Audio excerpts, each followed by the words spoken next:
What's up, guys? Your boy MP13. I just wanted to make a quick video regarding pretty much all things Pro-Am for going forward with 2K19.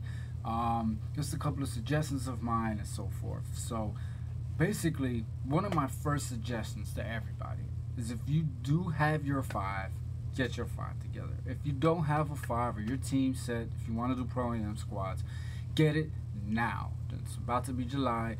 Get it now, because at the end of the day, one of the biggest problems for all teams is that players are making their players the players they want to use, but they're not making a player according to the rest of their team. So I suggest everyone get together and y'all think about who you want to play what position and what kind of builds you guys want, because that will help accommodate one another. Let your team, make your team accommodate one another. That's the biggest problem, is that you have too many players. The play styles do not match up well with each other, do not mesh with each other. So for instance, for me, I made a playmaking shot creator mostly this year, and I pretty much upgraded just that one guy mostly. I was playing other modes. Big mistake. I suggest to make a few different players and upgrade them pretty evenly, because it'll help when it comes to playing with different people or doing different strategies. Because at the end of the day, my playmaking shot creator is a very good player. I play very well by myself, and I play well with a bunch of people. But when I'm trying to play a certain kind of strategy, things may not work well. So, for instance, playing 5 out. Apparently my team, no offense guys, but my squad loves to play 5 out. If they don't call it that, that's what I see.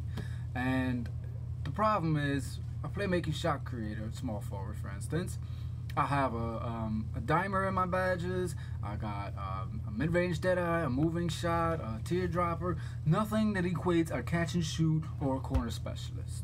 So if you're playing 5 out and you're telling me to stay in the corners, I am not helping. I'm gonna be a liability most times, because at the end of the day, if you can't knock down that 3 that's open a little bit, you're either gonna pass it, right, or you're going to drive it, right? So if a defender sees that your guy doesn't have that badge, and he probably won't want to play that guard the 3, he could just literally step back a little bit and set you up for failure. This happens so many times. I've gotten complaints from other players about other players doing the same thing. Everyone, stop being a 5-out team if you're not a 5-out team. Everyone needs to find their own identity. This is a big problem with 2K, because, for instance, I have a playmaker point guard on my team, right? So he's gonna have a dimer badge. So if I have let's say a sharpshooter player and he has a corner specialist badge, let's say his corner specialist badge is a silver and the playmaker's dimer badge is a Hall of Fame. By you passing that ball to the open guy in the corner, his little silver badge will basically automatically be upgraded to the gold. That's how that works. So if you don't have a badge, a certain kind of badge in your mold of player, stop trying to do the things you don't have. Play according to the kind of badges you have. This is a big problem. I looked back and thought what I was doing wrong in the last couple months, because I've noticed a certain decline in my play. I did a lot of looking at other teams, a little bit of research myself, and I realized that was the big problem for me, at least, was when my team started telling me to play the corners more. I started messing up, because the corners, these are the cons of playing the corners. First off, if you don't have all sharpshooters, it's not going to help. Second is going back on defense. So if you guys miss that shot and the other team gets a defensive rebound, and you got 2 guys on the edge, on the corners, those 2 guys are now going to be trying to catch up to their assignments. So they're going to be all the way down the court while everyone else is turboing up, and that's going to be a problem, because you're going to be trying to play catch up. It's going to be a lot of easy fast breaks for the other team. If you're not making your shots in a 5-out situation, you're not getting the rebounds either. That's the other problem. So not only are you not getting offensive rebounds, you're allowing the other team to get easy fast breaks. So people, just because other teams succeed in doing 5-out does not mean you should. Everyone need to find their own identity. That being said, let's move on to the other problem I see is with, let's go with point guards, because I played with a lot of point guards, over a couple of dozen this year. One thing I've seen almost every point guard do is they don't communicate all game. Point guards, you have to communicate. You have to tell your team when you want them to screen, when you want them to stay in the corners. I've seen too many times point guards don't even have a mic. They get frustrated and leave the party. They're just not running plays. It's ridiculous. You can't expect your team to gel well or do the right thing when you're not being the leader on the floor and telling them where and what you want them to do. I've had that problem a lot of times. Point guard, everyone just want to play freestyle ball. It doesn't work with the super elite teams. It does not work. It'll work with an amateur team or a bunch of randoms. It's not going to work against the better teams. Good teams have a good strategy and everyone plays their part. So point guards, stop going for the offensive rebound also. Guards in general, stop going for rebounds. Y'all should be hesitating like a stolen base or baseball player with a stolen base. You should be hesitating to do that fast break, because at the end of the day, you going for the rebound isn't helping. And if you don't get that rebound, the other team is gonna have 3 or 4 guys running down the court for a fast break. Get ready for the fast break. Guards, get ready for the fast break. That's what you're doing. Playing your perimeter. Stop going in the lanes. If it's a 5-out situation, go in and drive in the lanes. If it's not, don't. I mean, I don't understand why guards don't stay out in the perimeter. It doesn't make sense to me. Other thing, centers, big men in general, power forwards, centers, whatever the case is, even small forwards, whatever. If you do not, I'll read this, if you do not have a fast break starter badge, if it's not over a bronze, stop trying to chuck it full court. I've seen so many times, like me, my player is a Kevin Love almost kind of player, in the sense that when I get that rebound, I've thrown touchdowns in 2K. So if you see me about to get that rebound, you know I could do that. Allow me to get that rebound so I could get that good fast break started while the guards are going down. Stop trying to pad your stats, centers and power forwards or whoever. Mostly centers, I'm going to say, because there's too many times I've seen a center trying to grab 20 rebounds and get every assist because they want to get triple doubles to pretend that they're a good player. Stop it. Stop trying to do too much. Play your roles, people. Play your roles. Now, again, I'm speaking from a forward perspective. This is what I played mostly.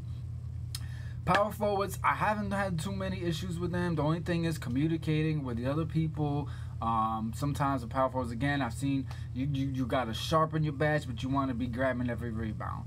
Or you got a rebounding in your badge, and you're listening to people telling you to play the corners. Again, the corners are just for spreading the floor, not for always shooting threes. Don't expect your teammates to always shoot threes. Power forwards, play your position. Play how you know you can play, but make a player based on how you play, because I've seen too many power forwards doing that too. Shooting guards, so many shooting guards are just standing in the three-point line doing nothing else but chucking up threes and doing nothing else. Just chucking up threes and doing nothing else is not going to help your team. Set some screens, call out for screens, things like that. Move around the perimeter. There's no reason really for you to be going anywhere further in than the free throw line. I don't get it.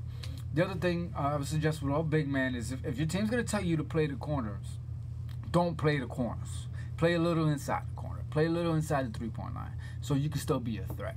Because if you're out in the corner and you got a defender that knows you're not going to shoot the three, he's going to be able to stop you from driving in, not going to really be able to do much, and he's going to be able to play the passing lanes. People, not everyone is a 5-out team. So stop playing like 5-out. Find a different strategy. Communicate one another. This is very important. Because again, the badges mean a lot in this game. You know, I can't go over this again. If you don't want to play together, if you don't want to play your role, don't play in Pro-Am squads, because you're not going to be able to win. You're not going to be able to win like that. Communication is key. I've played with too many teams that there's only 2 or 3 guys communicating, and a guy wants to jump back into the party when he wants to say something negative, but he don't want to be calling out plays or calling screens and things like that.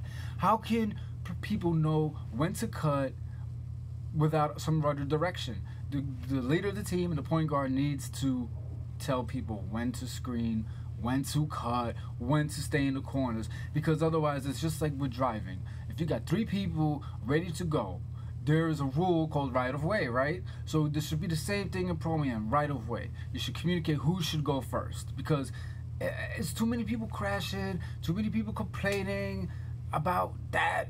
It's a mess. There's so many games this year where the lanes are clogged, everyone's standing out, too much standing around, not enough movement. You guys have to play smart and play together and accommodate one another. So create players whose badges complement each other. Have a good mix. Don't just have all of one kind of player. A bunch of sharpshooters is not good enough on defense to win games against elite players. You need a balance of everything. I'm not saying that you shouldn't have sharpshooters as good.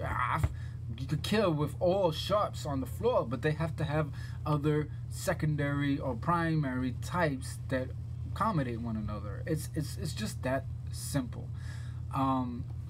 Again, and the other thing, and I'm speaking on a small forward perspective. I saw some blog that's talking about what small forwards should do. Listen, this is small forwards. This is what you should do. I've played small forward for a while, and I've had my good days and bad. If you don't have a sharp in your build, do not only just stay on the corners. Do not listen to people who just telling you to stay on the corners. Do a little screening, do a little everything. At the end of the day, small forwards, power forwards too in this game, they are the type that they could do almost everything in the court. I'd rather get 10 points and 5 steals than get 30 points. That's just me. That's how I play. So again, don't listen to everybody. The best games I've ever had as an individual in a squad or a walk-on is when I took my mic out and I stopped listening to people. Stop listening to people tell me what to do. Stop having people in my ear, because at the end of the day, you can't play your style. You can't play the style everyone wants you to play when you're just listening to people. So think about how you want to strategize. Think about the kind of plays you want to run. Think about the kind of players you want to make. And that should be how you go forth in 2K19. Get your mics up. Get your communication skills up, everybody, because there's too much of that going on. The best teams have good strategies, good schemes. Players accommodate one another. They communicate. That's the teams that win. That's how you win in this game. So, again, is there any other things? Let me know. Like, comment, subscribe, holler back at me. You know, I'm just trying to be the best player I could be and help everyone be better too. So, holler at your boy, and thanks for watching.